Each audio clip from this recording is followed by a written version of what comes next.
प्यारे बच्चों, एक बार फिर से आपका हमारे YouTube channel test of knowledge में बहुत बहुत स्वागत है।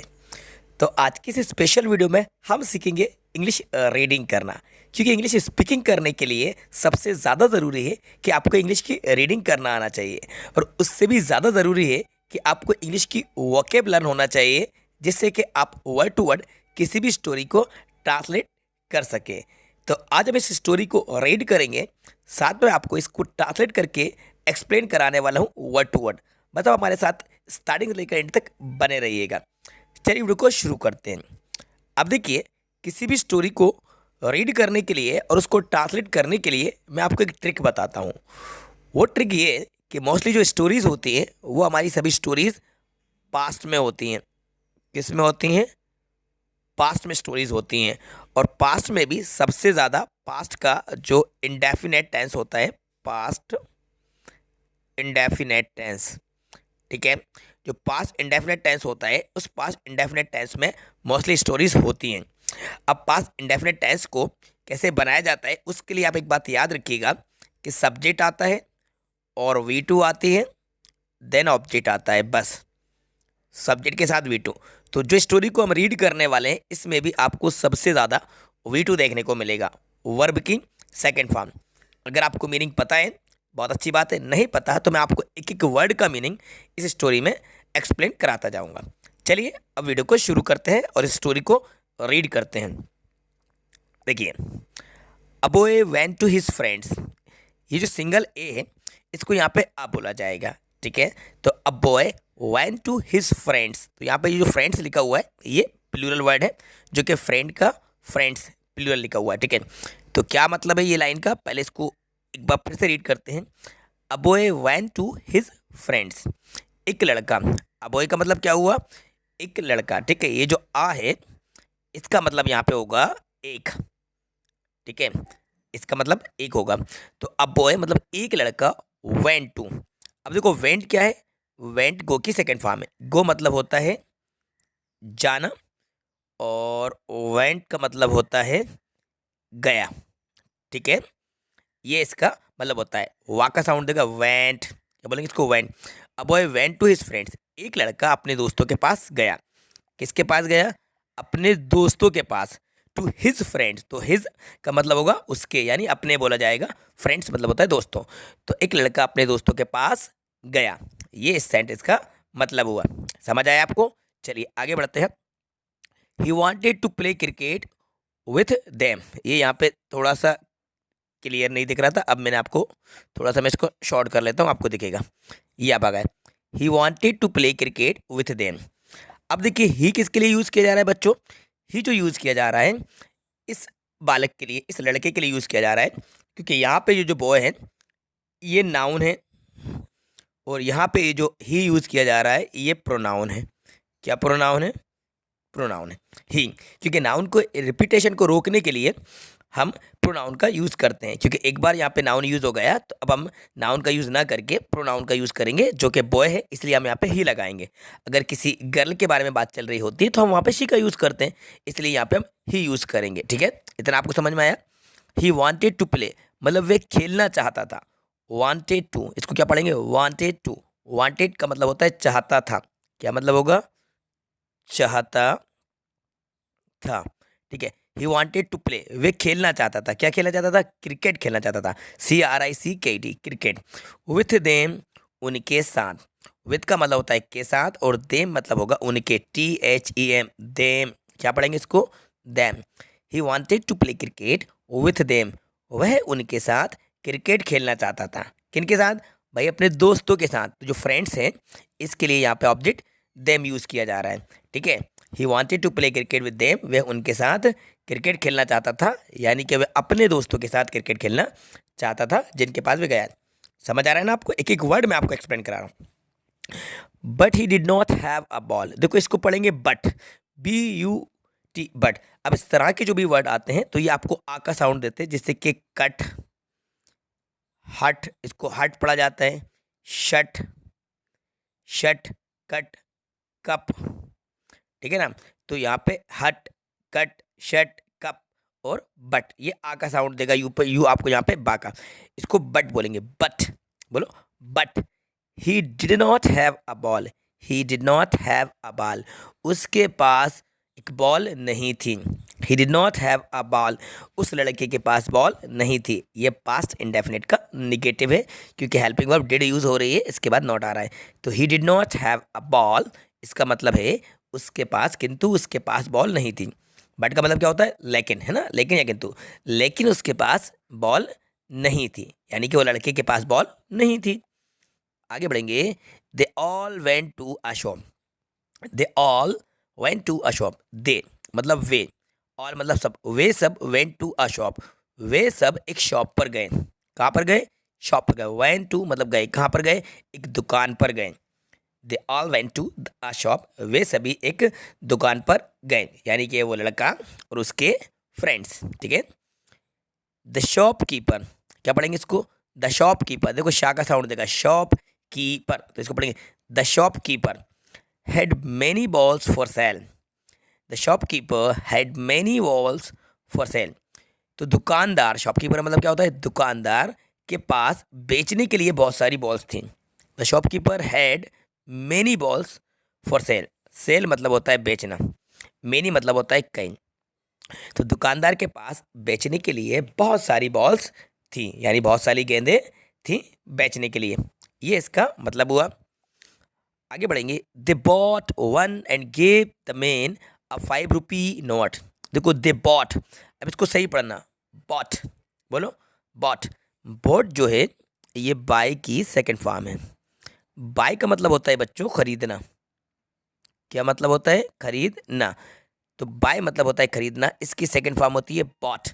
इसमें ये जो जी एच है, जी एच साइलेंट है, क्या है? जी एच साइलेंट है, तो यहाँ पे इसको बॉट पढ़ा जाएगा, और बॉट का मतलब होता है खरीदना। दे बॉट, तो जब भी टी के पहले जी एच आए तो जी एच को साइलेंट करा जाता है, जी एच हमारा साइलेंट होता है। तो दे बॉट वन, उन्होंने एक बॉल खरीदी, क्या करा? एक बॉल को खरीदा। अब इसको आगे रीड करते हैं। And gave the man a 5 rupee note, और उन्होंने उस व्यक्ति को एक 5 रुपए का नोट दिया। अब देखो गेव, तो ये जो गेव है, गिव की सेकंड फॉर्म है। गिव मतलब होता है बच्चों देना, इसको गिव पढ़ा जाता है। गिव का मतलब क्या होता है? देना, और गैव का मतलब होता है दिया। ठीक है, इसको बोला जाएगा गैव, ये जी आपको यहाँ पे गा का साउंड दे रहा है, तो कैसे पढ़ेंगे इसको? And gave the man a 5 rupee note, उन्होंने उस व्यक्ति को एक 5 रुपए का नोट दिया, यानी कि उस दुकानदार को 5 रुपए का नोट उस बॉल के लिए दिया और एक बॉल को खरीद लिया। ठीक है, चलिए बच्चों अब इसको आगे रीड करते हैं। तो देखिए आगे हमारी कहानी में क्या होता है। The shopkeeper told them to give him 4 coins of 1 rupee each. तो the shopkeeper told them, shopkeeper ने उनसे बोला। टोल्ड का मतलब होता है बोला, ये हमारी टेल की सेकंड फॉर्म है। किसकी सेकंड फॉर्म है? टेल की। तो टेल मतलब होता है बताना या बोलना। तो द शॉपकीपर टोल्ड देम, तो शॉपकीपर ने उनसे बोला to give him 4 coins of 1 rupee each, कि वे उसे एक एक रुपए के 4 सिक्के दें। क्या दें? गिव हिम 4 कॉइन्स, कॉइन्स मतलब होता है सिक्के, और 1 रुपी ईच, इसको क्या पढ़ा जाएगा? ईच, क्योंकि सी एच आ रहा है लास्ट में, तो ये चा का साउंड देगा, इसको पढ़ा जाएगा ईच। तो यानी कि शॉपकीपर जो था, शॉपकीपर ने उनसे कहा कि वे जो बच्चे हैं वो इस शॉपकीपर को एक एक रुपए के 4 सिक्के दें, 4 कॉइन्स दें, क्योंकि इन्होंने अभी कितने रुपए का नोट दिया है? 5 रुपए का नोट उस बॉल का दिया है। लेकिन शॉपकीपर ने बच्चों से बोला कि मुझे आप एक एक रुपए के 4 कॉइन्स दीजिए। ठीक है, ये इसका मतलब है। अब देखते हैं। They did not have the change, they did not have the change, देखो चेंज पढ़ेंगे इसको, CHANG, सी एच चा का साउंड देगा, change. They did not have the change, उनके पास खुले नहीं थे, चेंज नहीं थे, यानी कि 5 रुपए का नोट था जो शॉपकीपर को उन बच्चों ने दे दिया, लेकिन उनके पास चेंज नहीं थे। तो they did not have the change, उनके पास चेंज नहीं थे। The shopkeeper return them a coin, the shopkeeper return, return मतलब होता है वापस कर दिया, देम अ कॉइन, एक कॉइन, यानी कि शॉपकीपर ने 5 रुपए लेकर 1 रुपए का जो कॉइन है वो उन बच्चे को वापस कर दिया, यानी कि उनको रिटर्न कर दिया। ठीक है, अब आगे बढ़ते हैं। The boys went to the field with the ball and began to play. अब देखिए ये प्लूरल वर्ड है। द बॉयज यानी कि लड़के, वेंट टू द फील्ड यानी कि वे फील्ड गए। कहाँ चले गए? वे फील्ड गए, यानी कि वो मैदान में गए। विद द बॉल, बॉल के साथ। एंड बिगैन टू प्ले, और खेलने लगे। बिगैन टू का मतलब होता है लगा लगी लगे। तो वो जो लड़के थे वो बॉल को लेकर वो मैदान में गए और वहाँ जाकर वे सभी खेलने लगे। क्या करने लगे? खेलने लगे। आगे देखते हैं। Several man and woman watch them play. Several मतलब होता है अनेक, और मेन ये जो लिखा हुआ है ये MEN मैन जो है ये MAN मैन का प्लूरल है। ये मेन मतलब होता है एक व्यक्ति, और ये मेन मतलब होता है अनेक व्यक्ति, यानी ये प्लूरल वर्ड है क्योंकि सेवरल आ रहा है ना पहले। और ये जो वुमेन है ये भी प्लूरल है, ई लगा हुआ है, तो ये इसका बहुवचन है। तो क्या मतलब होगा? सेवरल मैन एंड वुमेन, यानी कि अनेक पुरुषों ने और महिलाओं ने, किसने? महिलाओं ने। वॉच देम प्ले, उन्हें खेलता हुआ देखा। वॉच्ड, इसमें बच्चों टी साइलेंट है, टी को साइलेंट करके पढ़ना है आपको। वॉच्ड, वॉच्ड देम प्ले, मतलब कि अनेक व्यक्तियों ने और महिलाओं ने उन बच्चों को खेलते हुए देखा, वॉच करा। ठीक है, आगे रीड करेंगे। दे वर फीलिंग वेरी हैप्पी। दे वर, इसको वर पढ़ेंगे। दे वर फीलिंग वेरी हैप्पी, यानी कि वे अच्छा महसूस कर रहे थे। दे वर फीलिंग वेरी हैप्पी, यानी वे सभी बच्चे अच्छा महसूस कर रहे थे। ठीक है, तो ये जो स्टोरी थी जो मैंने आपको वर्ड टू वर्ड एक्सप्लेन करा दी है, और आपको साउंड भी बताया कि किस तरीके से किसी भी वर्ड का साउंड होता है, उसको कैसे प्रोनाउंस किया जाता है। तो अब आपको इस तरह से रीडिंग की प्रैक्टिस करना है, और ये जो सीरीज़ मैंने स्टार्ट करी है इस तरह से और भी वीडियोस आपके लिए लाई जाएंगी, जिससे कि मैं आपको रीडिंग के रूल्स भी लिखाऊंगा कि किस वर्ड को किस तरीके से रीड किया जाता है। ये सभी रूल्स आपको 1 बाय 1 हमारे इस चैनल पर बताए जाएंगे, और बिल्कुल आपको सिखाए जाएंगे। आपसे रीडिंग भी करवाई जाएगी, आपको हमारे साथ में रीडिंग करना है, और आपको वर्ड टू वर्ड किसी भी स्टोरी को ट्रांसलेट करना भी सिखाया जाएगा कि किस तरीके से किसी भी वर्ड को ट्रांसलेट किया जाता है। लेकिन आपको एक काम खुद से करना होगा, वो है अपनी वोकैब को स्ट्रॉन्ग करना। यानी आप अपनी वोकैब को आज से स्ट्रॉन्ग करना स्टार्ट कर दीजिए।